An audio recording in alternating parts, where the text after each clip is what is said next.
Muy buenos días con todos y con todas. Un saludo afectuoso a todos los participantes, al doctor Henry Ventura Quesada por su gentil invitación para conversar hoy viernes 7 de abril del año 2023 sobre una temática muy reflexiva relacionada a delitos de violación sexual.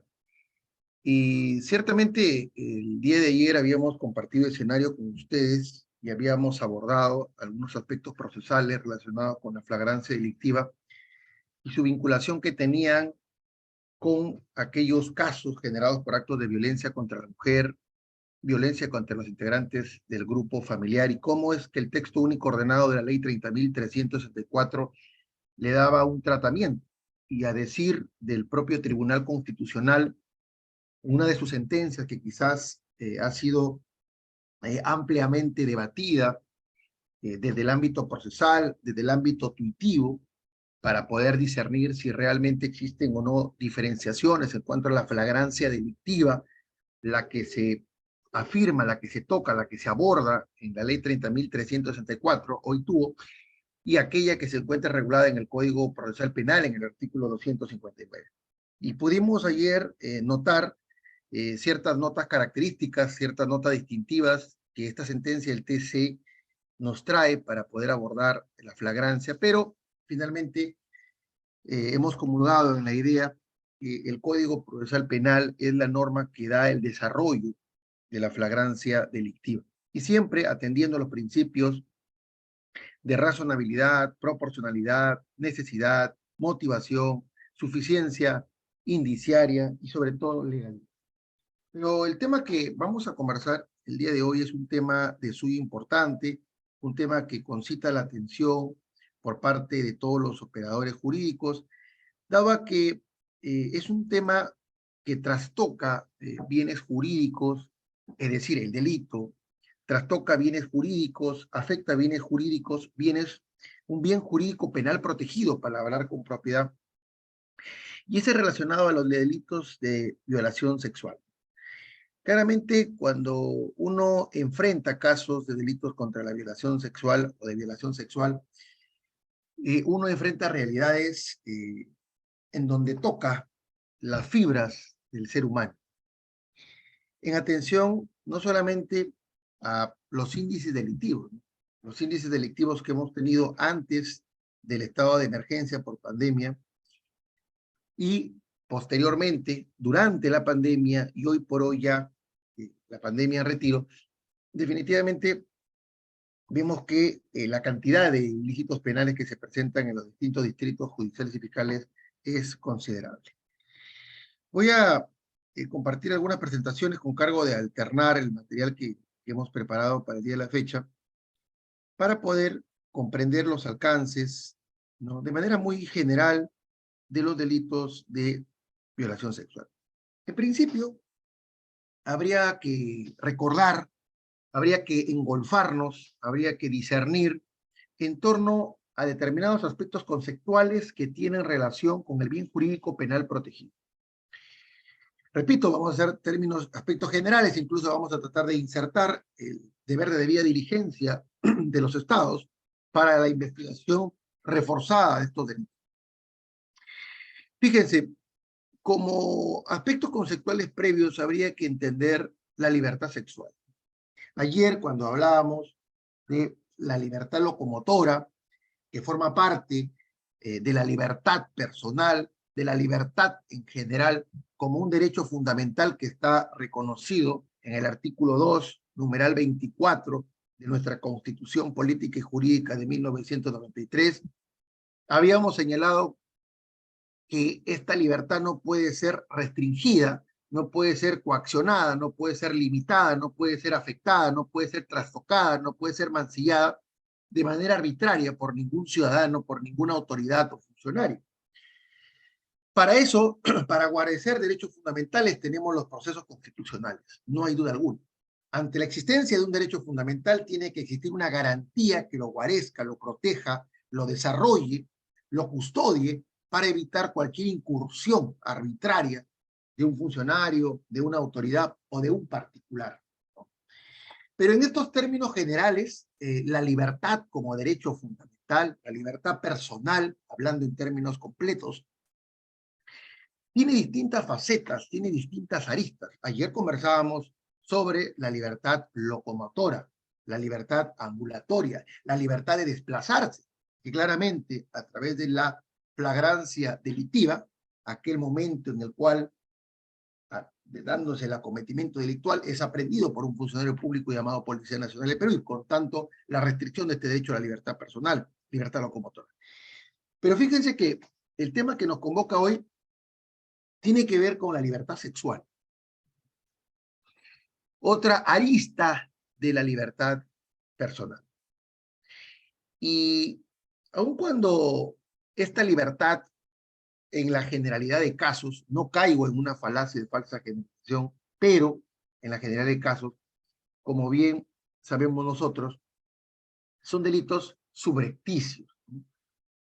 Y que aun cuando parezcan expresiones trilladas de la subrepticidad de la comisión de este delito, es por cuanto la afectación a la libertad sexual, estamos hablando en principio de la violación, la libertad sexual necesita escenarios para su consecución, en atención a que si se busca trastocar la libertad sexual de manera pública, definitivamente no solamente estamos cayendo en un ilícito penal, desarrollando un ilícito penal también, sino que al ser delitos que generan grave alarma social, definitivamente es posible la incursión de congéneres para evitar el mancillamiento de este bien jurídico penal protegido. Es por eso que la subrepticidad de estos delitos, la manera oculta de su desarrollo, es por cuanto para poder mancillarlo se necesita escenarios de naturaleza tal que faciliten el acometimiento delictual. Entonces, la libertad sexual es un derecho que tiene todo individuo, definitivamente.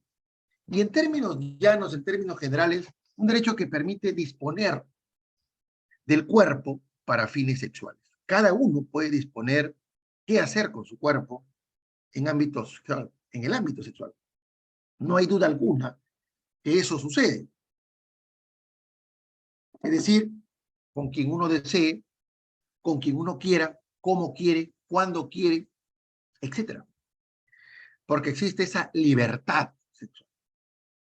Claro, esa libertad se ve aherrojada cuando hay un trastocamiento de intereses, ¿no?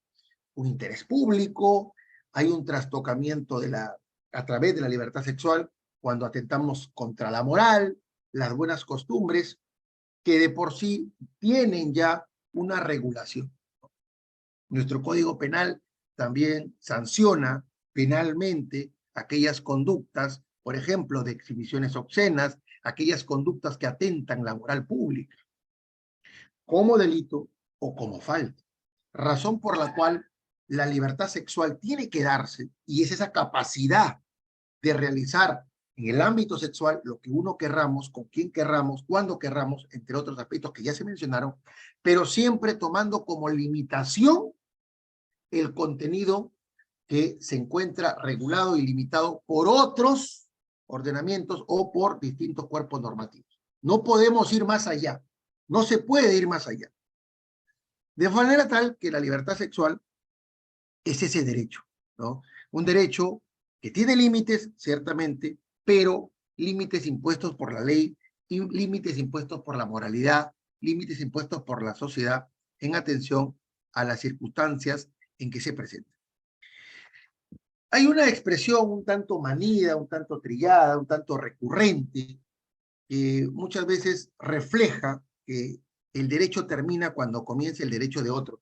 Parecería un simplismo jurídico, parecería una expresión basal, basamental, rudimentaria, sencilla, pero tiene mucho de connotación jurídica, porque el tener un derecho y su extensión sea el inicio del derecho de otro, implica en el ámbito sexual que no podemos excedernos, no podemos invadir el derecho que tiene otra persona de decidir con quién tener o no tener relaciones de tipo sexual. Razón por la cual esta afirmación es de suyo pertinente el afirmar que el derecho termina cuando comienza el derecho de otro, y más aún en el ámbito sexual. Hay otra afirmación, y creo yo, llevada al ámbito sociológico, que la libertad sexual debe ser realizada con madurez, ¿no? Esa madurez con la cual debe de ser ejercida es por cuanto uno tiene que, obviamente, poder relacionarse en el ámbito sexual con las personas que uno considera, sin entrar en mayores disquisiciones, pero son aspectos que incluso pueden conllevar a un mejor desarrollo de este derecho. Por otro lado, tenemos también el acceso carnal. Y esta alocución de acceso carnal habría que entenderla como el yacimiento carnal, para algunos el ayuntamiento carnal, que es ese acceso, la penetración del miembro viril por vía vaginal, anal u oral, que es lo que en términos de nuestro Código Penal así se conoce. Y ese acceso carnal involuntario, sin consentimiento, es lo que finalmente viene a ser reprochado por nuestra legislación penal nacional. Otro aspecto conceptual básico que tenemos que tener en consideración es lo atinente a la indemnidad sexual. Y la indemnidad sexual, y ahora sí es la cara de la otra moneda, o la cara en donde ya no vemos a las personas adultas, sino a los menores de edad. La indemnidad sexual entendida como esa proscripción de práctica de relaciones sexuales con menores de edad, en una escala etaria, ¿no?, que el legislador ha considerado que no han alcanzado la madurez orgánica, la madurez mental suficiente para poder relacionarse sexualmente. Y claro, ello se hace en atención a la evitación de cualquier afectación de su personalidad y que pueda tener consecuencias futuras en el desarrollo de su personalidad, ¿no? Estas son ideas básicas que tienen relación, obviamente, con el bien jurídico penal protegido, porque veremos en el grueso de delitos que está relacionado con la libertad sexual, vamos a entender que el bien jurídico penal protegido en este caso es la libertad sexual, a diferencia del bien jurídico penal protegido en los menores de edad, en esa escala etaria que luego conversaremos, es la indignidad sexual. Entonces, estos aspectos conceptuales básicos, estas notas propedéuticas al abordaje de nuestro estudio, nos van a hacer comprender, ¿no?, la diferenciación entre libertad sexual e indignidad sexual, y que el legislador propiamente lo ha tomado en consideración al momento de realizar la sistemática de nuestro Código Penal con los tipos penales específicos y que se incardinan, se aglutinan, ¿no?, en lo relacionado finalmente con la libertad sexual, porque esa es la intitulación que tiene en nuestro Código Penal, pero ya doctrinariamente se ha hecho esta discriminación con libertad e indignidad sexual. Mire, un aspecto que creo yo, ya que estamos tratando de manera general algunos aspectos relacionados con los delitos contra la libertad sexual, y que quizás no alejándonos del análisis de la tipicidad objetiva, de la tipicidad subjetiva de estos delitos, porque sería ambicioso abordarlos, pero hay una temática que me parece muy importante tomarla en consideración, y es la relacionada con la debida diligencia, ¿no? Y esta expresión, ¿no?, que obviamente hoy por hoy es un principio, ¿no?, es un principio que, me van a disculpar, sino que estamos con una alta temperatura y sensación térmica propio de la despedida de verano. Fíjense que la debida diligencia en los delitos sexuales y en términos generales, el deber de debida diligencia, ¿no? Estas afirmaciones tienen que ver específicamente.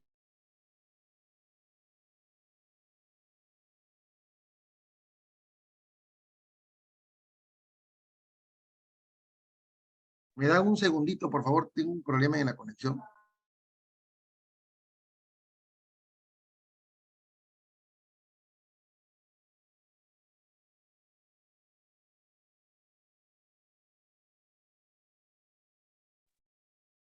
Ya, perdónenme, sino que tengo un inconveniente. Entonces, lo que yo les estaba comentando, fíjense, en cuanto a la debida diligencia en los delitos sexuales. Este es un aspecto que tenemos que tomarlo en consideración. Ya se ha convertido en un principio de la debida diligencia. La Corte Interamericana de Derechos Humanos, en sendas jurisprudencias, y que lo vamos a ver muy someramente porque me parece algo muy importante tomarlo en cuenta, porque más allá de un análisis teórico, dogmático de los delitos, habría que ver cómo se abordan estos delitos, ¿no? La debida diligencia en los delitos sexuales es un tema muy importante. Voy a alternar una presentación, como el día de ayer lo estábamos haciendo, porque me parece importante tener la información suficiente sobre esta temática. Miren, ¿por qué quiero conversar sobre la debida diligencia relacionada a los delitos sexuales? Porque esta debida diligencia permite no solamente que los estados que han suscrito documentos internacionales, como la Convención Americana de Derechos Humanos, puedan, en principio, investigar los delitos de manera idónea, suficiente, adecuada, omnicomprensivamente. ¿Por qué? Y aquí la presentación. Porque el Estado tiene obligaciones. Por el hecho de la suscripción de un documento internacional, por el hecho que un Estado se afilie a un instrumento internacional, surgen obligaciones internacionales. Obligaciones de reconocer dentro de la legislación nacional estos derechos humanos, la obligación de respetar, es decir, el propio Estado y a través de sus funcionarios, sus servidores públicos, no puede afectar un derecho humano.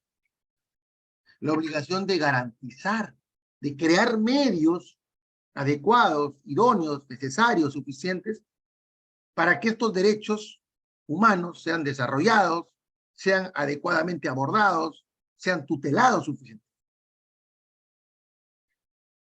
La obligación de promover estos derechos. No solamente limitarnos a ese plexo de derechos fundamentales, de derechos humanos que tenemos, sino ir engrosando. ¿Pero qué tiene que ver con nuestro tema?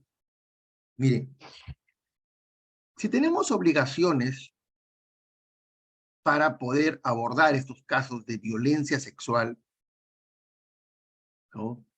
En principio el Estado tiene que actuar con imparcialidad. El Estado tiene que crear líneas de investigación idóneas. Tenemos protocolos institucionales que abordan la investigación de los delitos de violación sexual con perspectiva de género. Nuestro tema es la violación sexual, pero la voy a enfocar desde esta órbita. Miren, porque me parece importante que los abogados, los magistrados, siempre se enfoquen al momento de abordar un caso, en principio, haciendo una interpretación convencional. Hay que echar mano de lo que establece la Convención Americana la jurisprudencia de la Corte Interamericana, las opiniones consultivas que emite este órgano jurisdiccional, las recomendaciones que emite este órgano cuasi jurisdiccional, como es la Comisión Interamericana. Y es importante tomarlo en consideración, porque esas obligaciones de respeto, de protección, de garantía, de promoción que tienen los estados por el hecho de suscribir y ratificar un instrumento internacional, obliga a que reconozca dentro de su legislación interna estos derechos humanos, que positivice, por ejemplo, penalmente la proscripción, la sanción del feminicidio. Veamos la Convención Belén do Pará, veamos CEDAW, que son documentos internacionales específicos que buscan erradicar la violencia contra la mujer, los actos de discriminación contra la mujer y la violación sexual. Estos actos libidinosos, estos actos que trastocan la libertad e indignidad sexual, tienen relación directa con estos instrumentos que buscan la proscripción de todo acto de esta naturaleza. Pero fíjense en este ítem relacionado a la debida diligencia, mirando a los delitos contra la libertad sexual, que es donde nos hemos detenido. En principio, hay un caso paradigmático, un leading case de la Corte Interamericana, que es el caso Campo Algodonero. Y aun cuando parezca trillado, recurrente, mencionar este caso, es uno de los casos resueltos por la Corte Interamericana en donde con mucha suficiencia aborda lo que significa violencia contra la mujer, estereotipos de género, discriminación. Y claro, el estándar de la debida diligencia, y tenemos que investigar mirando ese estándar. Vamos a resumir qué significa debida diligencia. Pero acá tenemos principios que forman parte de este estándar cuando vamos a investigar un delito de violación sexual. Desde el trato digno hasta la valoración del riesgo. Términos que no son comunes. La ficha de valoración de riesgo, por ejemplo, que es necesaria para poder tener el pronóstico y a partir de eso la estimación de qué es lo que puede suceder en términos muy llanos. Son herramientas importantes que nos van a permitir a nosotros poder determinar si estamos frente a un riesgo severo, moderado o leve. Pero que en todos estos casos requiere una intervención tuitiva y una intervención sancionatoria. Pero en el estándar de la debida diligencia, el trato digno, el plazo razonable, ya estamos ingresando a estos ítems, la adecuada recolección de elementos de prueba, la no revictimización, la especialización del personal, la información clara y veraz a la víctima, el acompañamiento y seguimiento a la víctima. Tenemos las áreas de atención a víctimas y testigos del Ministerio Público, la gratuidad de los servicios. Entonces, y sin dejar de lado la reparación integral que tanto es recurrente y mencionada por la Corte Interamericana, y que incluso las propias sentencias de la Corte Interamericana son una forma de reparación. Entonces, quiero cerrar esta parte con lo siguiente.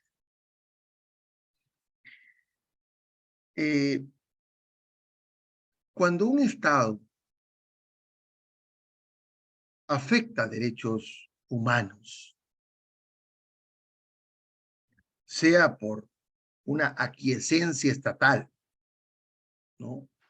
Y esto se da, por ejemplo, cuando el Estado tiene pleno conocimiento que sus funcionarios, sus servidores públicos, sus autoridades afectan derechos humanos en una determinada localidad, en un determinado distrito, en determinadas circunstancias, hay una suerte de denuncia recurrente y el Estado se mantiene incólume, impávido, no actúa.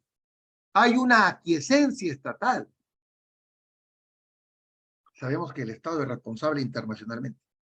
La responsabilidad internacional de los estados por violación a los derechos humanos, y en esa nomenclatura es como se presenta cuando la Corte Interamericana emite una sentencia en contra de un estado por violar derechos humanos.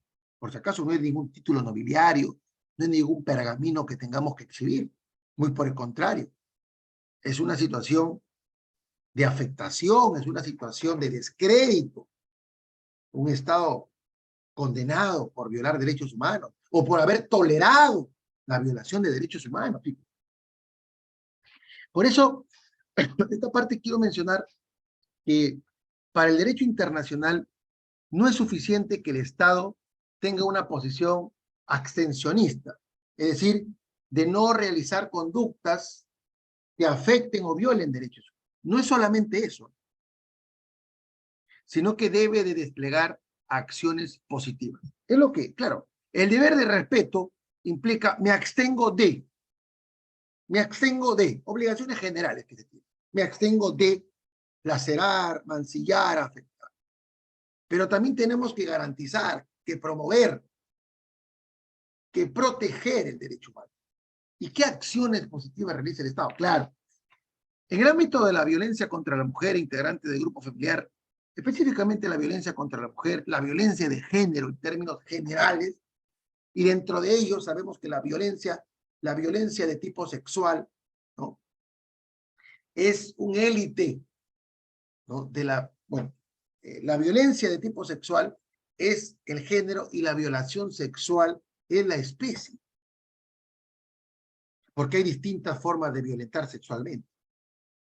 Incluso hemos visto el someter a que una mujer, una niña, niño, adolescente, vea material pornográfico, ya es una forma de violencia sexual. Por eso, en términos generales, y cuando hablamos del estándar de la debida diligencia, no es solamente un afán abstencionista del Estado de no violar derechos humanos, sino implica también, y es una exigencia, el despliegue de acciones positivas, comportamientos positivos, que sean necesarios para que todas las mujeres que se encuentran dentro del Estado puedan ejercer y gozar de sus derechos humanos de manera efectiva. Entonces, el deber de debida diligencia es una herramienta importante a la hora de abordar los delitos de violencia sexual, una herramienta importante al abordar el delito de violación sexual y sus variantes. Porque de lo contrario, no vamos a poder comprender. Y yo vuelvo a insistir con este caso paradigmático, como es el caso González y otras versus México. Criterios que fueron reiterados, en el caso Velázquez Páez versus Guatemala, Belis Franco versus Guatemala, J versus Perú. Miren, el deber de debida diligencia incardinado para prevenir, sancionar y erradicar hechos de violencia contra las mujeres. La violencia sexual es un tipo de violencia contra la mujer. Ergo, miremos este estándar de la debida diligencia. Claro, tenemos nosotros obligaciones que dimanan por la suscripción de estos documentos internacionales, como acabamos de mencionarlo. Pero hay obligaciones específicas que se tienen. Y estas obligaciones específicas tienen que ver con la investigación, tienen que ver con el procesamiento, tienen que ver con la sanción, tienen que ver con la reparación. Y ojo, que en los delitos de violencia de género, violencia contra la mujer, hay una hay una exigencia de un deber de debida diligencia reforzado. O sea, hay un plus. ¿Y por qué reforzado? Como veremos. Porque tenemos instrumentos internacionales exprofesamente creados, diseñados para guarecer los actos de violencia contra la mujer, la Convención Belén do Pará, para guarecer los actos de discriminación contra la mujer, CEDAW. De manera tal que lo que podemos extrapolar de estas sentencias interamericanas emitidas por la Corte es que tenemos que reconocer el contexto de violencia, el contexto de subordinación, el contexto de discriminación histórica. La violencia sexual en todas sus formas debe ser abordada, debe ser atendida a través del estándar de debida diligencia.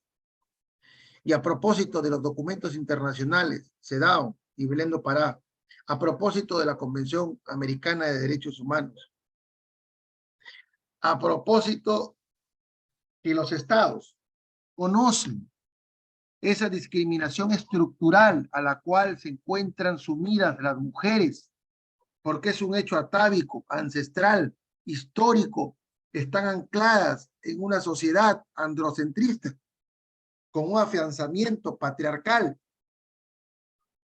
genera inexorablemente, ineludiblemente, impostergablemente, que se tenga que dar una obligación de los estados de prodigar, de realizar una debida diligencia reforzada. Y por tanto, la responsabilidad mayor de los estados.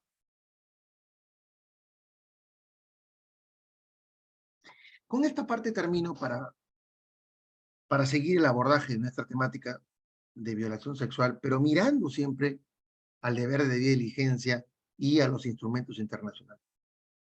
Fíjense que la Corte Interamericana de Derechos Humanos, en el caso Velázquez Rodríguez versus Honduras, y acá yo quiero incidir, no es simplemente conocer la tipicidad objetiva y subjetiva de un tipo penal, porque finalmente eso nos dará un porcentaje ciertamente suficiente, pero no definitorio. Es necesario, pero no suficiente. Porque miren, en el caso Velázquez Rodríguez versus Honduras, que es una de las primeras sentencias emitidas por la Corte Interamericana, que sienta bases para establecer la obligación que tienen los estados de investigar. Yo les pregunto, por ejemplo, en el caso penal Miguel Castro Castro versus Perú, la Corte Interamericana fue muy enfática en señalar que este tipo de actos, porque recuerden que en este caso lo que llega a la Corte, o por lo que llegó a la Corte, fue porque cuando se da la mudanza, ¿no? Hacia los años 95, aproximadamente 94-95, estábamos en una época de terrorismo, subido en terrorismo, y el expresidente, el exmandatario Alberto Fujimori decidió realizar una mudanza del penal Castro Castro hacia penal de mujeres de Chorrillos. Y claro, sucedió que en esa mudanza hubo muchas matanzas y sobre todo hubo violaciones sexuales, que claro, fue una tortura sexual en términos de la Corte, que incluso puede conllevar a firmar esas acciones aberrantes. Y es uno de los casos que rescata el hacer desnudar públicamente a una mujer, al acompañarla hasta los servicios higiénicos con custodia policial militar, custodia militar en este caso. Ya eran formas de afectar esa libertad sexual. Eran maneras de hacer ver una violación sexual en términos generales, mirando los derechos, y entre otros aspectos. Pero lo que les quiero señalar es que uno llega a la Corte, no de paseo, sino cuando se llega a la Corte Interamericana, es por incumplir lo que la propia Convención establece, por afectar derechos humanos reconocidos en la Convención. Y cuando uno busca evitar, se entiende que trasegando o transitando previamente por la Convención Interamericana. Yo soy un fiel convencido que si uno observa lo que establece en principio la Convención Americana y luego ya las decisiones de la Corte Interamericana, las recomendaciones de la Comisión Interamericana, no tenemos por qué llegar a la Corte. Porque finalmente, si la Corte Interamericana, por ejemplo, en el caso Velázquez Rodríguez versus Honduras, establece el deber estatal de investigar seriamente con los medios que el Estado tenga a su alcance para estas violaciones a los derechos humanos que se han cometido. Que busque la identificación de los responsables, que propenda imponerles una sanción, que asegure a la víctima una adecuada reparación. Miren estos postulados, que ya son principios que son, es decir, obligaciones específicas, la obligación de investigar, y es una arista de la debida diligencia. Porque un primer eslabón de la debida diligencia es investigar. Y fíjense que en el caso de Velázquez Rodríguez, y mirando a los delitos de violencia sexual, o los delitos generados por actos de violencia sexual, ese deber de investigar seriamente. Si vemos esa calificación que se da al deber de investigar seriamente, implica que los estados son sancionados por la Corte Interamericana, porque la sentencia de la Corte Interamericana establece responsabilidad penal internacional, perdón, responsabilidad internacional por afectar derechos humanos, me corrijo. Sin embargo, también la sentencia de la Corte Interamericana significa una forma de reparación a la víctima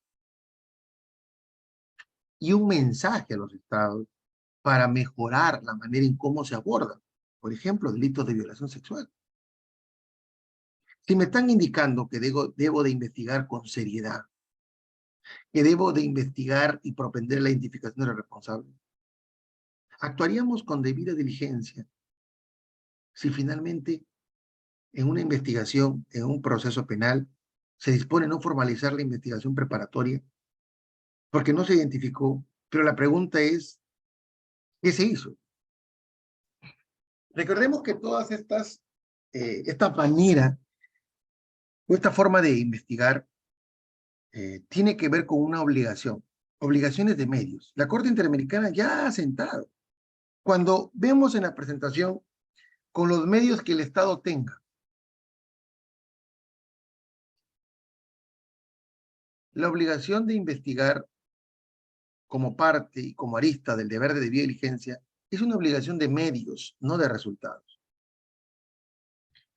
Pero no por el hecho de que sea una obligación de medios, los estados van a realizarlo de manera inidónea, van a realizarlo de manera insuficiente, van a realizarlo de manera sesgada. Imagínense los delitos de violación sexual. ¿Cómo podríamos justificar el abordaje de una investigación de esa naturaleza? Es decir, si es una obligación de medios, implica que el Estado debe de agotar todos los medios que tenga a su alcance, pero no como un cumplimiento meramente formal, y como lo diría la Corte, que está propenso finalmente a que sea infructuoso.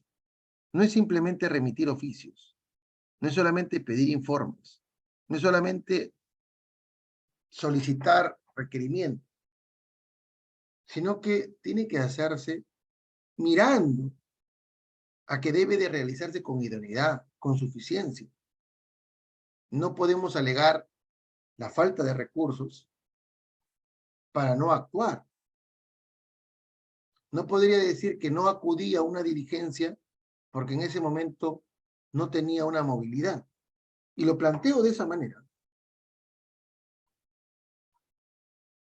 Porque si bien son obligaciones de medios y no de resultados, el factor razonabilidad es importante.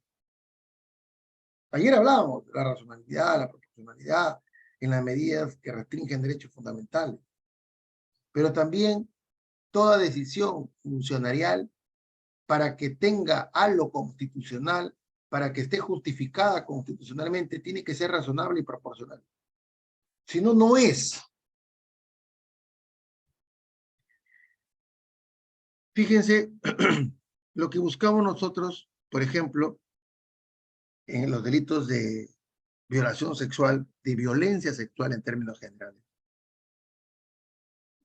que es lo que nos convoca el día de hoy. Ya hemos hablado de libertad sexual, integridad sexual, acceso carnal, que son aristas que se tienen en consideración al momento de hacer un análisis. Pero fíjense, más allá de ese aspecto objetivo y subjetivo que les mencionaba, es qué nos dicen los documentos internacionales. Porque finalmente, ya lo insisto, la violencia sexual es un tipo de violencia. Y la violencia sexual, la violación sexual son formas de violencia contra la mujer, cuando tenemos como sujeto pasivo del delito a una mujer. Miren, la Convención Belén do Pará, que acabo de mencionar como un documento internacional específico, un instrumento internacional que nos permite la aplicación suficiente de vida. En el artículo 7 se establece que las obligaciones que tiene el Estado.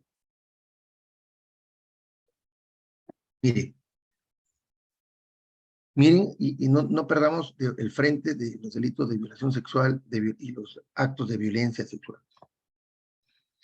En su artículo 7, la Convención Belén do Pará se refiere a las obligaciones inmediatas que tiene el Estado. En caso de violencia contra las mujeres, la violación sexual es una forma de violencia sexual. Belén do Pará en su artículo 7 establece que los estados deben de incluir procedimientos, mecanismos judiciales y legislación. Pero yo lo que voy es, tenemos protocolos para investigar los delitos de violación sexual con perspectiva de género. Tenemos un protocolo institucional del Ministerio Público para investigar los delitos de feminicidio con perspectiva de género. Entonces, y esto, veamos el caso González y otras versus México, que es uno de los casos a partir del cual se irradia a nivel de todos los estados que han suscrito y ratificado la Convención Americana y también han asumido la competencia contenciosa de la Corte Interamericana. Hemos podido notar cómo es que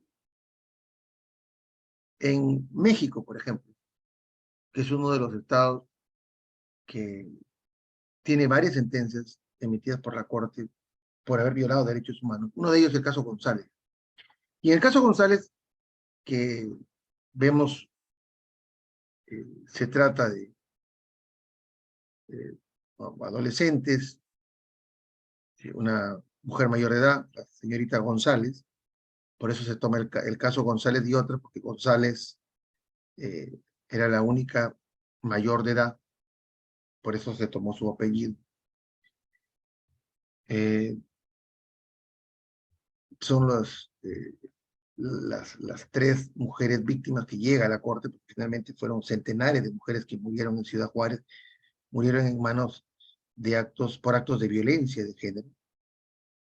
Pero a partir de ese caso, se irradia la tendencia a incorporar, a capacitar. Si usted está llevando un caso de violación sexual, usted tiene que exigirle al operador jurídico, más allá del cumplimiento de los elementos objetivos y subjetivos del tipo, que claramente está en el artículo 170, sino el éxito de la investigación es mirar los documentos internacionales y actuar con perspectiva de género. ¿Por qué? Miren, en el caso González, antes de perderme de la línea, en el caso González, se indica que debemos de capacitar a los magistrados en estereotipos de género, funcionario público en perspectiva de género. Porque cuando nosotros, como funcionarios, servidores públicos, como autoridades públicas, no miramos, no observamos más allá del caso, vamos, con perspectiva de género, existe mucha limitación al momento de recabar información. Por eso en el caso González se envía ese mensaje.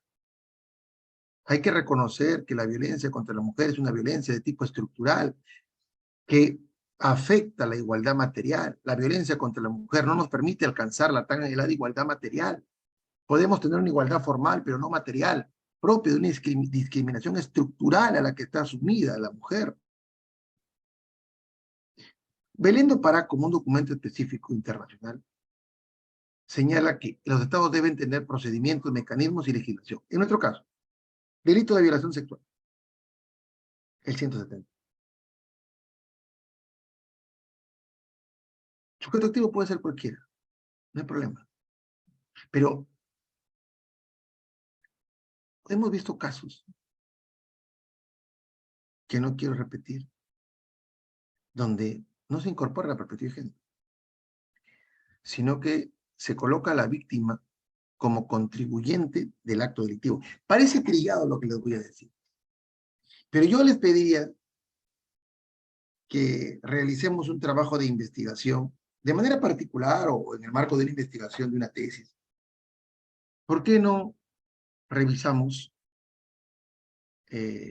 documentos fiscales, documentos judiciales, vamos, disposiciones de no formalización, sentencias absolutorias de los años 2010, 2011, hacia el 2014? Revisemos. Yo se lo digo, no con conocimiento de causa, sino que los invito a que hagan un trabajo de investigación retrospectivo.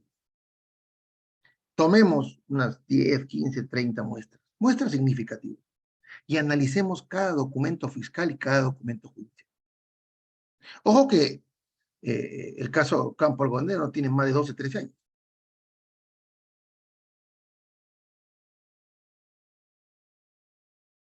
Ya teníamos un pronunciamiento de la Corte Interamericana y varias sentencias.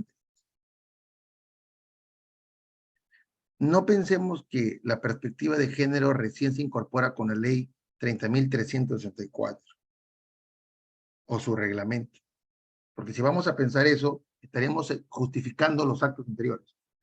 Sino que le digo para que se haga visible si se actuaba o no con perspectiva de género, cuando ya había pronunciamiento de la Corte Interamericana sobre eso.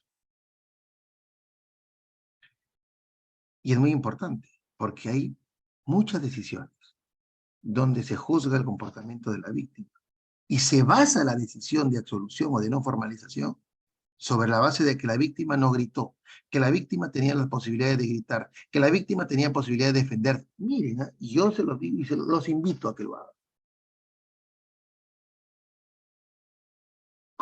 Belén do Pará, regresando en su artículo 7 para estos delitos de violación sexual que estamos conversando, mirando al ámbito de la propia convención, mirando las consecuencias internacionales que pueden tener los estados.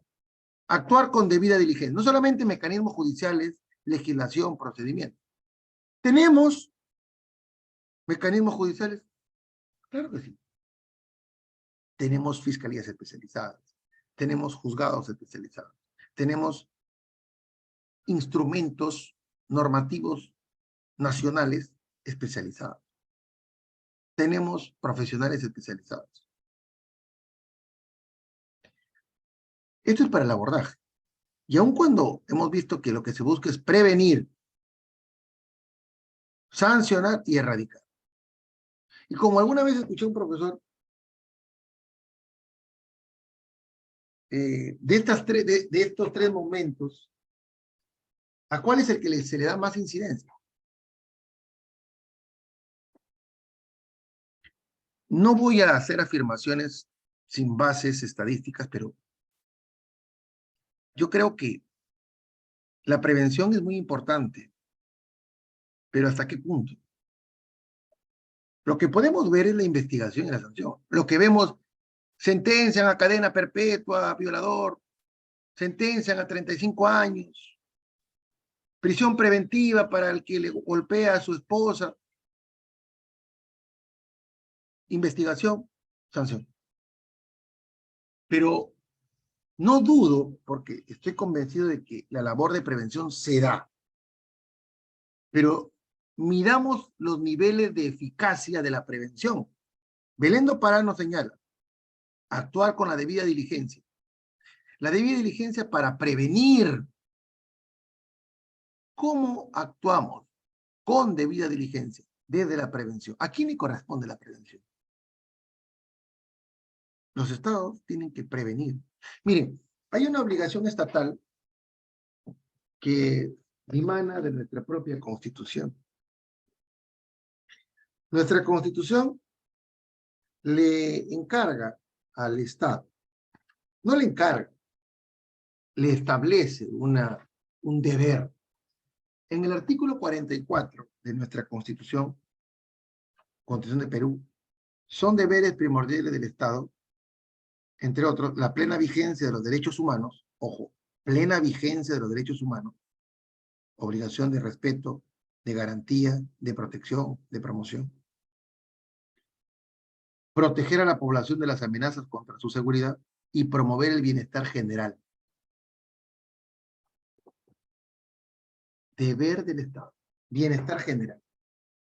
Bienestar general significa que me voy a encontrar en una inseguridad ciudadana subjetiva, que salgo a la vía pública y tengo temor de que pueda ser violado, me puedan cometer delitos de robo, de homicidio.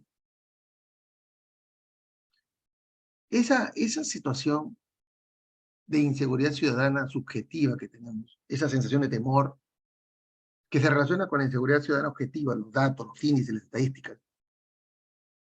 Y mirando a la debida diligencia, el Estado no tendría la obligación de implementar reforzadamente la prevención. ¿Pero cómo? O sea, hay que verlo. O sea, me van a decir campañas escolares, en centros educativos, en plazas, etc. O sea, ¿de qué manera? ¿Cuáles son los resultados de la prevención? Claro, alguien me dirá, bueno, los resultados de la prevención se ven en la disminución de delitos. Pero entonces hagamos un cotejo si la prevención está vinculándose con la disminución de casos. Porque si hay un incremento, entonces la prevención no funciona. Me quedo en esta parte, pero yo les digo, actuar con la debida diligencia para prevenir, investigar y sancionar la violencia contra la mujer. Aquí ya están anotándome lo que es debida diligencia. Prevenir, investigar, sancionar, reparar. Aquí ya me está dando qué compone la debida diligencia. El deber de debida diligencia estatal, como obligaciones específicas que tienen los estados que suscriben documentos internacionales, es prevenir, investigar, sancionar y reparar.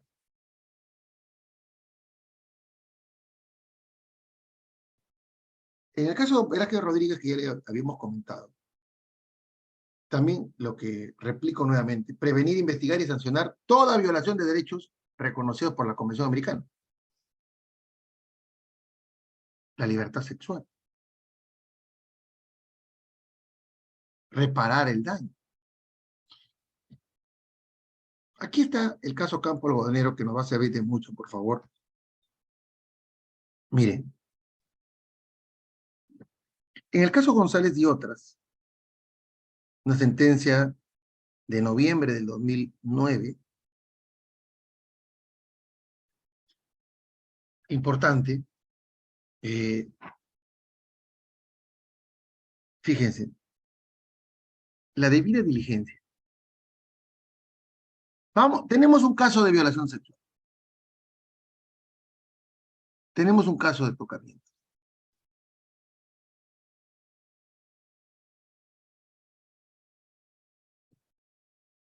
Si usted no exige debida diligencia, claro, vemos que nuestro Código Procesal Penal nos trae, como todo Estado, remedios frente a una... No he hablado de remedios en el ámbito de la teoría de la impugnación, por si acaso. Nos trae remedios cuando el agente fiscal, el agente policial afectan derechos del investigador. Pero yo les pregunto, ¿a quién más le interesa? Y lo hago con mucho cariño y respeto. ¿A quién más le interesa? ¿A quién más le interesa la debida diligencia? Y hay que hablarlo así. En alguna oportunidad el profesor Michele Tarufo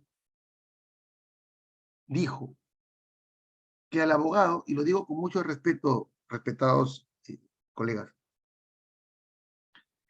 ciertamente, al proceso no solamente le interesa solucionar un conflicto de intereses, ¿no? Dilucidar una incertidumbre jurídica, que esos son postulados que incluso están anclados en el Código Procesal Civil, que incluso son profesados por la teoría general del proceso. No hay dudas.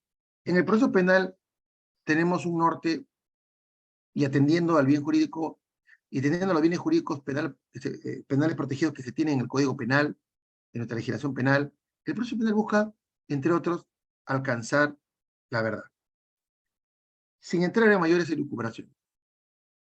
Pero fíjense, para el profesor Michele Tarufo nos señalaba que la verdad puede ser buscada por los magistrados, pero no por los abogados.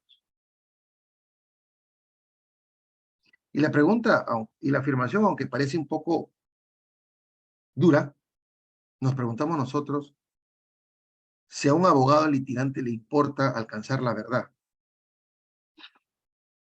Y de allí me pregunto yo, si a un abogado, de acuerdo a la opinión del maestro, y a la cual yo me suscribo, si al abogado no le importa o no busca la verdad, entonces un abogado busca que se respete la debida diligencia cuando vemos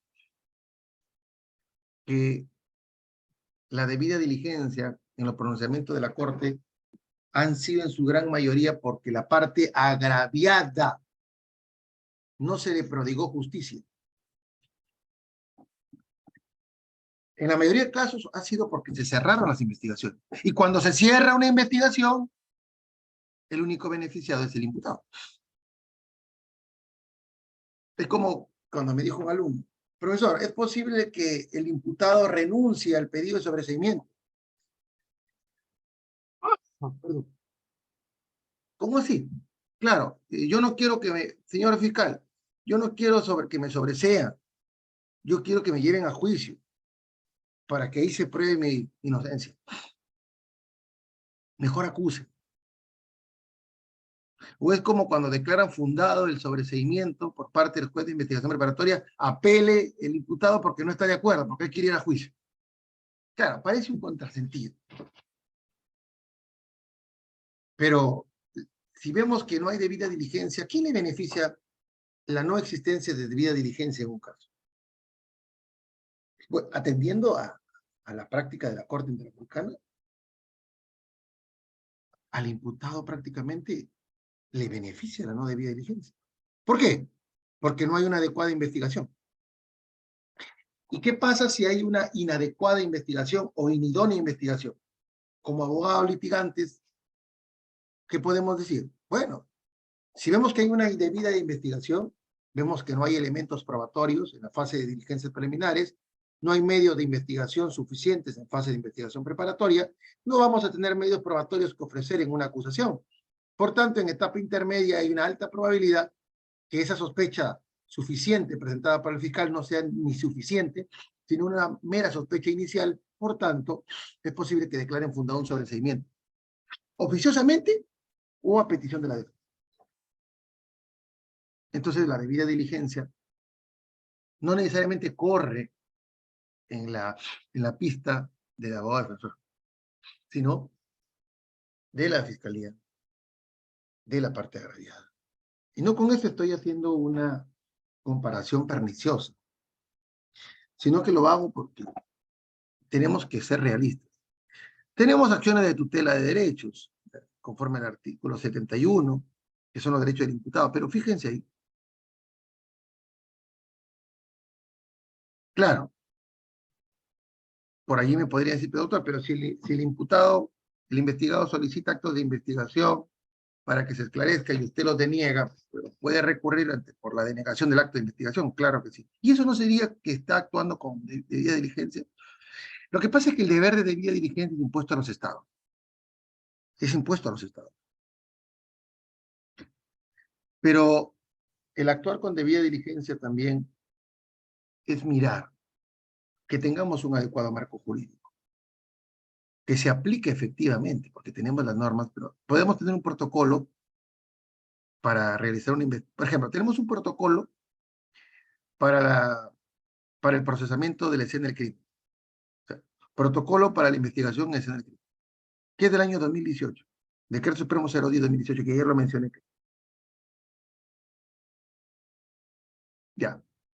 Tenemos un protocolo para la investigación de delitos de feminicidio con perspectiva de género.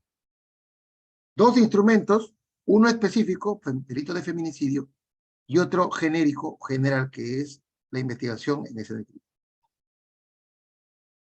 Se les pregunta, si no cumplo esos documentos, ¿qué pasaría? ¿Hay un adecuado marco jurídico? Claro que hay un adecuado marco jurídico. Pero ¿hay una aplicación efectiva del mismo? No. Que puede ser por funcionarios no capacitados, funcionarios que desconocen este marco jurídico, por inadecuadas políticas de prevención, etc. En campo algodonero, recuerden, no se recepcionaban oportunamente las denuncias. ¿Y qué hacían con esas denuncias? Llegaban los familiares afirmando que está desaparecida, en este caso una de sus hijas, impávidas. Se mantenían insensibles porque indicaban que tenía que trascender un número de horas para considerar desaparecida una persona, y de allí las acciones de búsqueda. Entonces concluimos esta parte de la debida diligencia con lo siguiente. Tenemos que tener un marco jurídico, una aplicación efectiva, y claramente tenemos que comprender que en los delitos de violencia sexual hay una obligación reforzada por parte de los estados a investigar, prevenir, investigar, sancionar y reparar por la propia suscripción de la Convención Americana. Entonces, dicho esto, yo quiero que tengamos en cuenta que esta falta de debida investigación que se da en los delitos de violencia sexual muchas veces obedece no a la falta de logística, porque yo reconozco que hay falta de logística, pero a veces consideramos debida diligencia, como les había señalado, el cumplimiento de meras formalidades. No es simplemente darle un oficio a la víctima para que acuda a la unidad médico-legal a que sea evaluada y poder determinar si hay, ¿no? Si en su cuerpo, al examen externo, el examen ectoscópico, refleja, ¿no?, que ha sido yacida carnalmente contra su voluntad. Al momento de, ¿no?, revisar si hay lesiones genitales, paragenitales, extragenitales. Pero ¿qué pasa si yo a la víctima le doy solamente el oficio? Porque no tengo patrullero, porque estamos ocupados en un operativo. Señora, ¿puede ir? Y le entrego el oficio. Tenemos ciertamente a un agresor sexual detenido. Le pregunto, la víctima, ¿y si no acude? ¿Y si no tiene medios económicos para desplazarse hasta la unidad médico-legal? Eso es debida diligencia. Doctor, pero no hay patrullero. Doctor, no hay camioneta de la fiscalía. La Corte Interamericana nos va a decir, ¿cómo es posible que le entregues un oficio y no le dé seguimiento? Pasa en muchas realidades. Tenemos los dispositivos legales, tenemos el marco jurídico, pero la efectividad del mismo, estamos viendo si se presenta o no. Una parte que nos dice Campo Algodonero, fíjese, la impunidad de los delitos cometidos, delitos de violación sexual, envía un mensaje. La violencia contra la mujer es tolerada. ¿Y qué hace? Favorece su reiteración. Es lo que pasa con los delitos contra el patrimonio. Perdónenme que haga una comparación no significativa, pero sí necesaria. Yo les pregunto, ¿cuántos delitos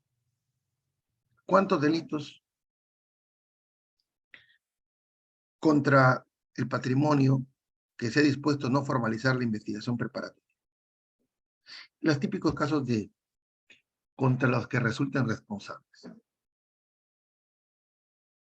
¿No se han dado cuenta que los delitos contra el patrimonio, su cifra va increciendo, va incrementando? O sea, los delitos contra el patrimonio actualmente van incrementando. ¿Y por qué van incrementando? Si ustedes se dan cuenta, muchos de estos delitos llegan a la comisaría, a la dependencia policial, luego a la fiscalía, y el fiscal observa que indica esta expresión que no me parece correcta, los que resulten responsables, y usted busque el Código Penal, el Código Procesal Penal, o algún dispositivo legal, ese término ha sido acuñado por la práctica. Es una persona no identificada, sujeto no identificado. Porque una exigencia para formalizar la investigación preparatoria es la identificación e individualización del imputado. Por tanto, es una persona, conforme al artículo 1 de la Constitución, persona humana, persona no identificada. Y no identificada porque, finalmente, la exigencia para continuar la investigación preparatoria es que esté identificado e individualizado. Persona no identificada. Ya. Investigación contra personas no identificadas. Pero les pregunto, ¿cuál es la respuesta estatal para estos delitos? Ojo que el deber de debida diligencia no es solo para los delitos de violencia de género, o de violencia sexual, o de violencia contra la mujer.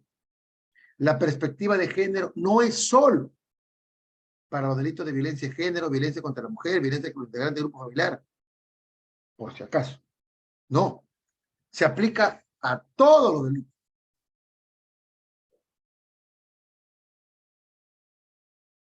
La Corte Suprema en una oportunidad, que llegó un sobreseimiento a la Suprema, estableció la debida diligencia fiscal.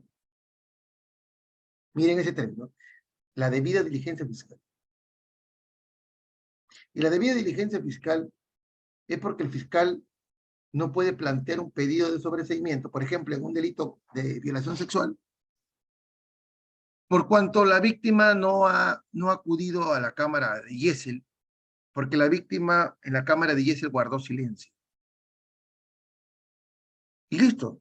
Y si bien formalicé la investigación preparatoria, si ya no es bien, no tengo mayores elementos sobre eso. Y el juez le pregunta, ¿pero volviste a citar a la víctima? ¿Enviaste un tratamiento psicológico adecuado para que la víctima pueda entender la naturaleza de su declaración, la importancia? No. Y la pregunta es si eso es debida diligencia. Debida diligencia es decir no, sabiendo que es una víctima que ha pasado por un hecho de violencia sexual, afectada emocionalmente, y la programación de su declaración puede hacer ciertamente recordar y ciertamente afectarla nuevamente. Pero, ¿qué hice yo para poder tratar eso? Y simplemente presento un pedido de sobreseimiento para que el juez lo apruebe. Y listo, cerrado el caso. ¿Eso es así? ¿Eso es correcto? ¿No es una impunidad de delitos? ¿Cuál es el mensaje? La tolerancia estatal.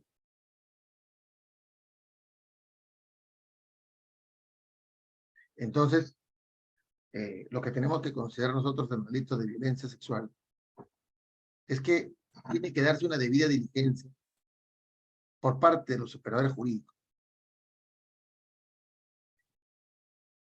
Claro que es importante tomar en consideración porque muchos de estos casos, ¿no? Y acá está lo que le decía, En este caso, en el caso Fernández Ortega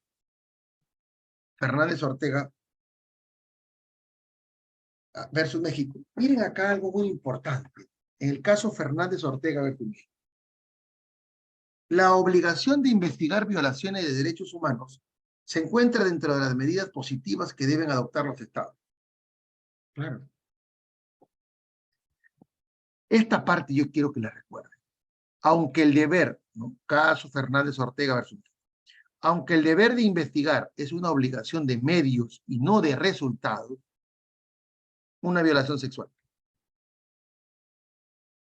La víctima no acudió a la cámara de ISL en una vez, no acudió en segunda vez, no acudió en tercera vez. Segunda le reprocho. Ya pues, yo ya le mandé la notificación a la víctima, no vino.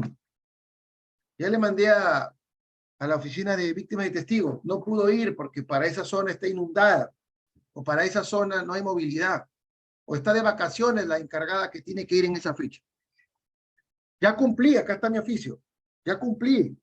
Señor abogados, acá está mi oficio. Señor juez, acá está mi oficio. Lo reiteré. Nos señala, aunque el deber de investigar es una obligación de medios y no de resultados, debe ser asumido por el Estado como un deber jurídico, un deber, y no como una simple formalidad. Mi oficio, acá está mi oficio. Acá está mi oficio. Como una formalidad condenada a que sea infructuosa.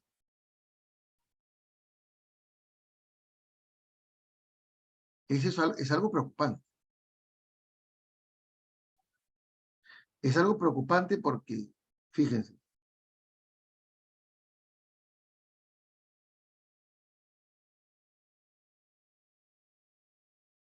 miren, delitos, ¿cuál es el delito de feminicidio? Una obligación de medios y no de resultados. Una obligación de medios y no de resultados. Una obligación de medios y no de resultados. No nos olvidemos, pero debe ser asumido como un deber jurídico propio, no como una simple formalidad condenada a ser infructuosa o como una simple gestión de intereses particulares. Es como que el que va a la bodega toca la puerta, está cerrada y se va.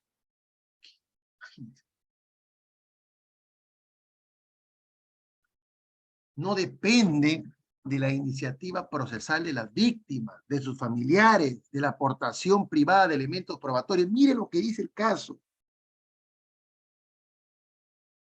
Miren, acá en Fernández Ortega, la iniciativa de la víctima. No vino la víctima, no vino la agraviada.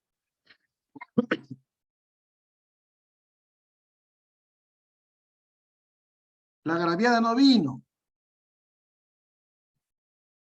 Miren, de sus familiares, de la aportación de elementos probatorios. Debe de iniciarse de oficio, sin dilación, una investigación seria, imparcial, efectiva.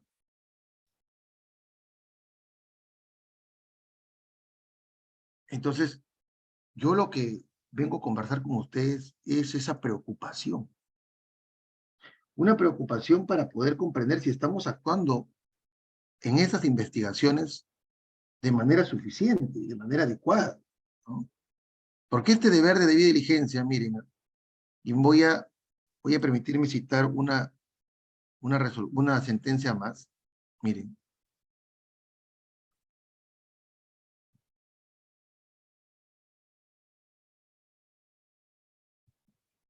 miren un ratito. Por ejemplo, yo quiero que tengan en cuenta acá que en todos estos casos se propugna que tiene que darse la debida diligencia de manera tanto que aborde la prevención, investigación, sanción y reparación. Este caso, Belis Franco versus Guatemala, es otro caso que refleja el deber de debida diligencia, dentro de lo que concierne a delitos de violencia sexual, de violencia contra la mujer. Lo más paradigmático es que acá, en estos casos de violencia contra la mujer, y acá viene lo que no deben de olvidarse. Si usted está investigando un delito de violación sexual, un delito de tocamientos, lo que tiene que comprender es que en estos casos, perdón, discúlpenme, sino que no respetan que estamos en feriado.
Miren, disculpen, ¿eh?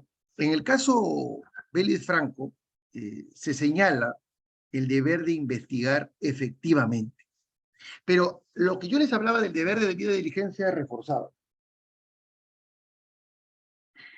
Acá tenemos obligaciones generales que están establecidas en los artículos 8 y 25 de la Convención Americana. Un delito de violación sexual que usted está investigando. Muy bien, tenemos esa obligación general de proteger, reconocer, garantizar, promover, respetar. Porque, ojo, que son postulados del Estado Constitucional de Derecho. Los postulados de un Estado Constitucional de Derecho es controlar el poder, reconocer los derechos fundamentales, reconocer la supremacía constitucional. Entonces, si yo me doy cuenta que lo que estamos haciendo nosotros es que el Estado debe de reconocer, respetar, garantizar los derechos humanos, son obligaciones generales que están establecidas en la Convención. Acá viene la debida diligencia reforzada. Estos se refuerzan a partir de lo que establece la Convención Belén do Pará. Lo que establece, se da. Son instrumentos internacionales específicos.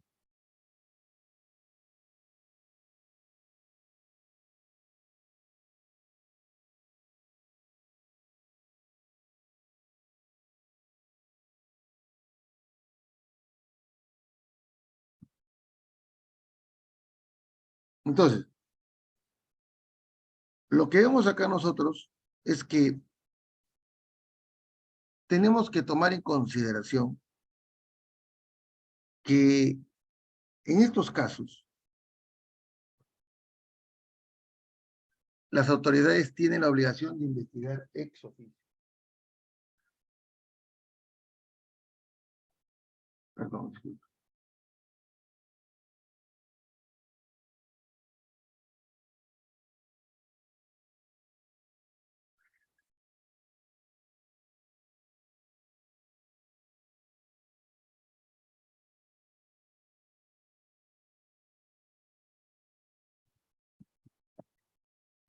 Entonces, fíjese, acá debemos de entender esto. Bueno, un ratito, ya. Miren, la Comisión Interamericana también, en el informe de acceso a la justicia para las mujeres víctimas de violencia en las Américas, establece que ha identificado que la investigación es una etapa crucial en los casos de violencia. Delito de violación sexual. Forma de violencia contra la mujer. Es claro lo que nos señala la comisión ahora. En la investigación que se tiene por estos delitos, no se puede dejar de lado esta fase tan importante como es la investigación. No se puede subestimar la importancia de una debida investigación, ya que esto obstaculiza la identificación, el procesamiento y castigo de los responsables. Perdón. ¿Qué les quiero decir? Miren, la comisión en este informe de acceso a la justicia, que es del año 2007, nos indica que la falla que tenemos nosotros es la investigación. Yo siempre he sostenido, en el ámbito del proceso penal, que la fase más importante, perdón, aunque muchos quizás puedan disentir conmigo, es la investigación. Si usted investiga adecuadamente, ¿cuáles son los beneficios de una investigación suficiente, adecuada? Obtención de medios de investigación, de fuentes de prueba. Pero si no investigamos adecuadamente, ¿qué pasa? Vamos a disponer la no formalización de la investigación preparatoria. Vamos a solicitarle sobreseimiento al juez de investigación preparatoria en etapa intermedia. Pero hemos visto casos en donde la parte agraviada, por desconocimiento, y ojo que hoy sabemos que las víctimas se encuentran asistidas por defensa pública, las víctimas también, y en los delitos contra la libertad sexual, la defensa pública participa. Veíamos antes cómo había una investigación ineficiente, se disponía el archivo, la no formalización, se notificaba, y como no tenían abogado defensor, la víctima no entendía qué significaba. No entendía qué significaba. Y al no entender qué significaba, definitivamente que eso generaba ¿qué cosa? Generaba que muchos casos, perdónenme un minuto, por favor.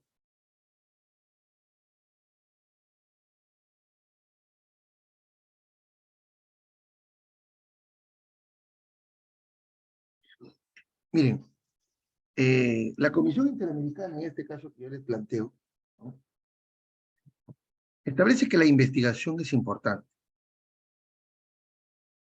Y aquí es la falla, para, como les acabo de mencionar, la importancia que reviste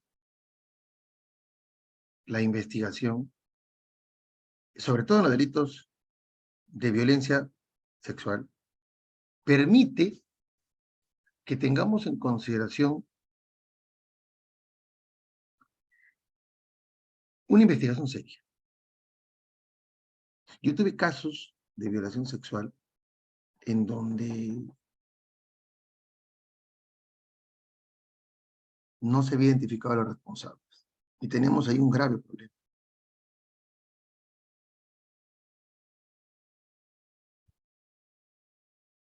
Perdón.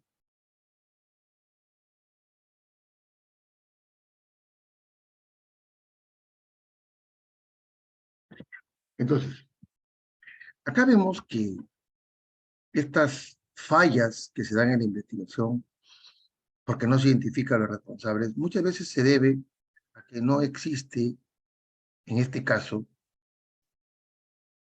un actuar responsable. Un actuar responsable.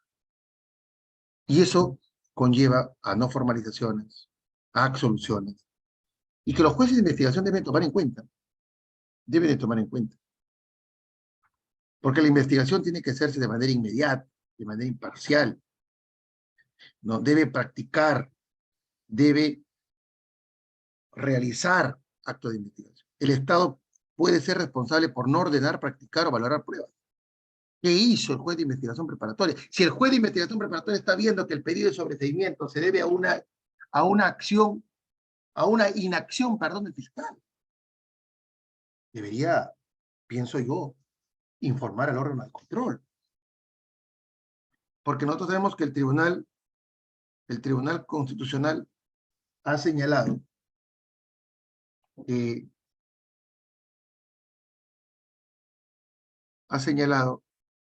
en este caso una investigación, en el caso eh, de nuestro expresidente, Malatazo, ha señalado que una investigación fiscal, si bien es cosa decidida, puede ser reabierta, reaperturada, nuevamente investigada, examinada, cuando aparecen nuevos elementos de convicción, cuando aparecen, deme un minutito, por favor.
Bueno, con las disculpas del caso. Entonces, fíjense, para ir terminando esta parte, ya, es la importancia que tiene la investigación. Ahora, yo quiero, más o menos de manera muy somera, revisar, ya hemos visto los aspectos relacionados con la debida diligencia, y como han podido observar ustedes, es amplia y muy importante. Habría que tomar en cuenta, bueno, solamente para recapitular, el artículo 170 de violación sexual, que el aspecto objetivo y subjetivo yo creo que es más digerible, pero yo lo que iba era ver cómo se aborda la investigación en estos delitos, ¿no? Sobre todo a nivel internacional, los niveles de responsabilidad que existen.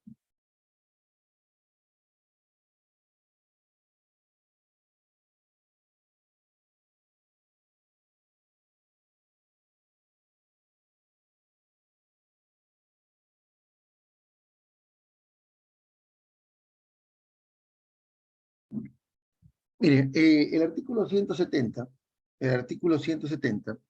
establece el delito de violación sexual, y eso nos queda claro. El artículo 170 hemos podido advertir que ha sufrido modificaciones normativas, ¿no? En lo que va de tiempo. Y eso de alguna manera Y eso, de alguna manera, ha mejorado la redacción, como es la que tienen ustedes en este momento. Acá, el delito de violación sexual establece al que mediante los medios comisivos, violencia, sea física, sea psicológica, grave amenaza, el entorno de coacción o de cualquier otro entorno que impida a la persona de su libre consentimiento. Miren, si nos damos cuenta, los tipos penales que buscan tipificar no solamente ha sido por mandamiento de instrumentos internacionales. Es decir, cuando uno suscribe, por ejemplo, Belén do Pará, CEDAW, envían, por ejemplo, también en delitos de lavado de activos, delitos de corrupción de funcionarios, cuando uno suscribe documentos internacionales que reconocen derechos humanos, en estos documentos internacionales, envían un mensaje, ¿no? Envían un mensaje.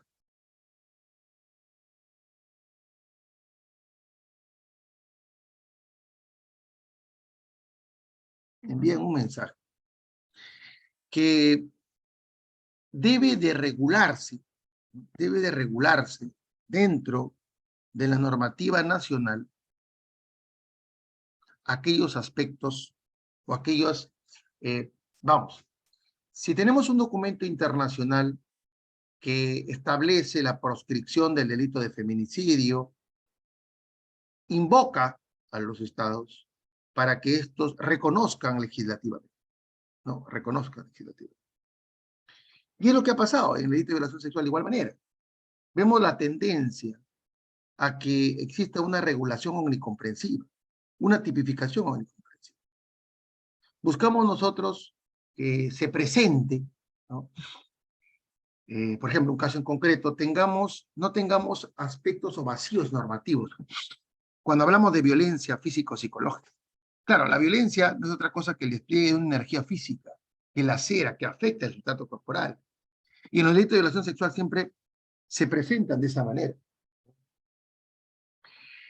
La violencia psicológica, que no necesariamente, esa violencia psicológica que es un condicional para que la víctima pueda acceder carnalmente, para viciar su voluntad.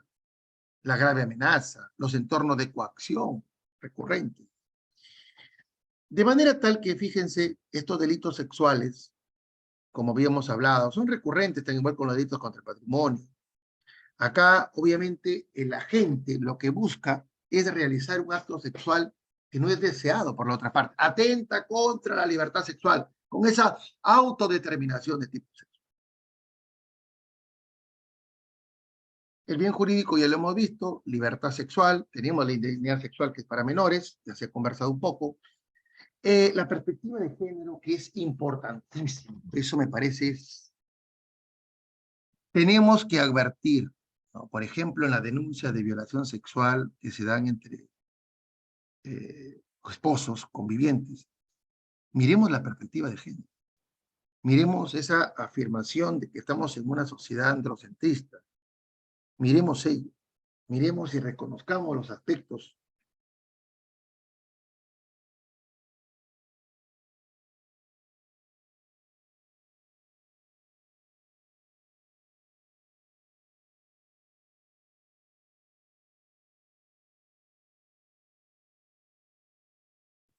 Entonces,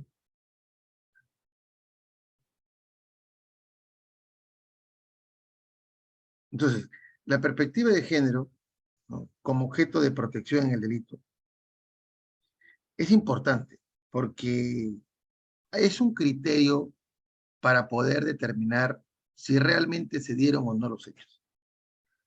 Claro, hay muchas denuncias donde se afirma que se habría accedido carnalmente, pero recordemos que por criminalística muchas veces hay transferencias, ¿no?, como vemos el principio de intercambio. Pero no necesariamente vamos a encontrar que en el certificado médico legal y continuo reconocimiento médico legal se puede establecer lesiones genitales para genitales o extragenitales. No necesariamente, cuidado, no necesariamente. Y la perspectiva de género ahí está. Hay hombres que pueden acceder carnalmente a una mujer sin necesidad de dejar una lesión. Entonces, hay que mirar con la perspectiva de género. Seguramente un contexto de violencia recurrente, un entorno de coacción. La perspectiva de género nos sirve para ello. Máxime cuando el sujeto activo del delito puede ser hombre y mujer. ¿Eh? Y la perspectiva de género, ojo, la perspectiva de género no es solamente aplicada para las mujeres, sino para hombres y mujeres. Y estamos protegidos los hombres a través de que la ley 30.364 también protege a los integrantes del grupo familiar. ¿Ok? Hay que tenerlo muy en cuenta.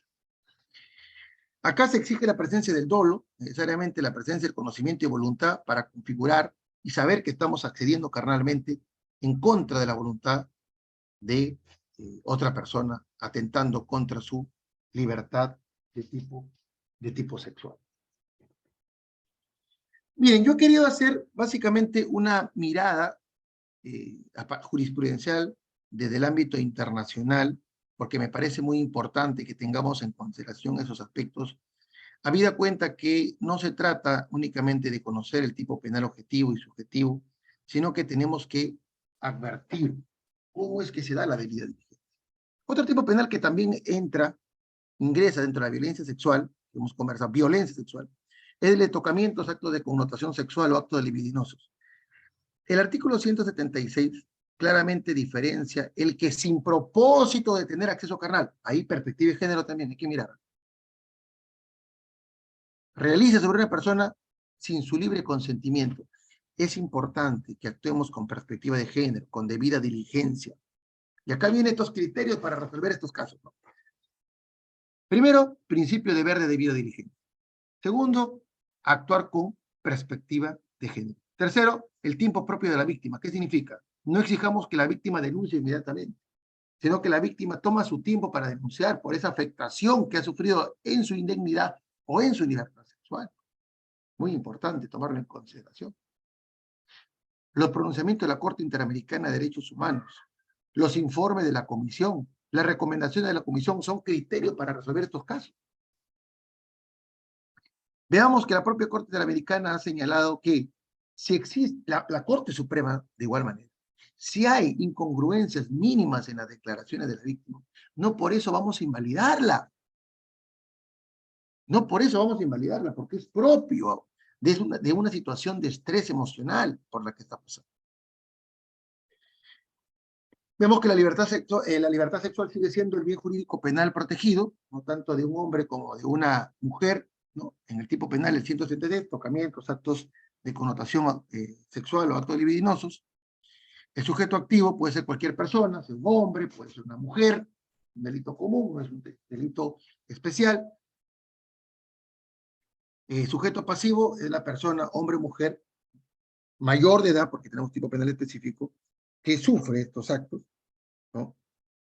Actos contrarios al pudor o actos libidinosos son aquellos que revisten una objetividad impúdica, tocamiento lujurioso, frotamiento, masturbación, el coito entre muslos, ¿no? Vemos que representa aspectos relacionados con este tipo penal. Igualmente, la conducta es eminentemente dolosa. Todos estos aspectos que definitivamente están claros en el tipo penal, lo que he buscado es dar un alcance sobre la debida diligencia, sobre los pronunciamientos de la Corte Interamericana respecto a la violencia sexual. De allí, estos actos de connotación sexual, estos actos libidinosos, esta violación sexual, debe de ser abordada suficientemente. Bien, yo me quedo aquí, no sé si tenemos alguna pregunta, alguna reflexión sobre el particular, el tema da para más, es muy amplio, he tratado de dar una mirada diferente a estos delitos, en atención a la necesidad que se tiene siempre como suscriptores y ratificantes de la Convención Americana de Derechos Humanos, poder conocer de qué manera se deben de abordar estos delitos. No sé si tenemos alguna pregunta, algún comentario, alguna reflexión. Doctor Henry, estoy a disposición de usted y de los alumnos.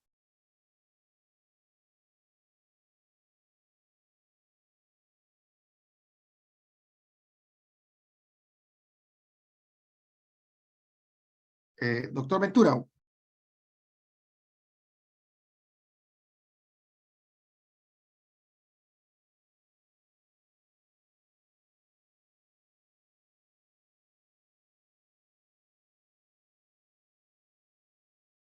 Doctor Ventura.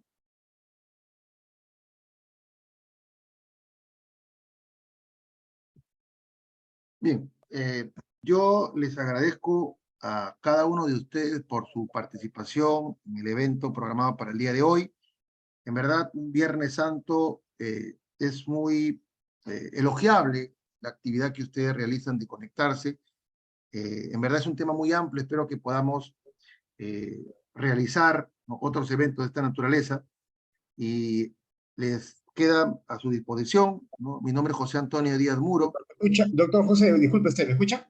Sí, ahora sí. Sí, disculpe, Bueno, está. Ya, no se sí, preocupe, doctor, le daba solamente pase para quería hacer una identificar a pregunta. los participantes. Sí, alguna pregunta que tú para el ponente. Decía, estaba en auricular, creo que no, por eso no se escuchó mi intervención.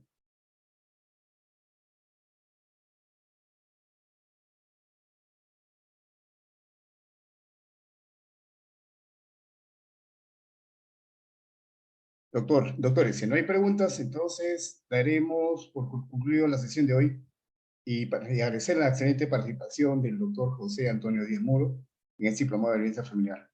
Una vez más, mi agradecimiento a cada uno de ustedes por su esfuerzo en esta sesión de feriado largo, ¿no? Y al doctor José. Doctor José, palabras finales. Gracias. Gracias, doctor. En verdad, felicitar a Inlades, al doctor Henry Ventura, a todos los participantes que se han conectado el día de hoy. En verdad, muy gratificante contar con su presencia. Cualquier evento académico a su disposición para participar y reflexionar con temas novedosos como este. Un fuerte abrazo, Dios los bendiga y que tengan una Igualmente, doctor. bonita Así Semana será. Santa. Gracias, Y un hasta buen luego. semana para todos. Muy amable. Gracias. Buen día.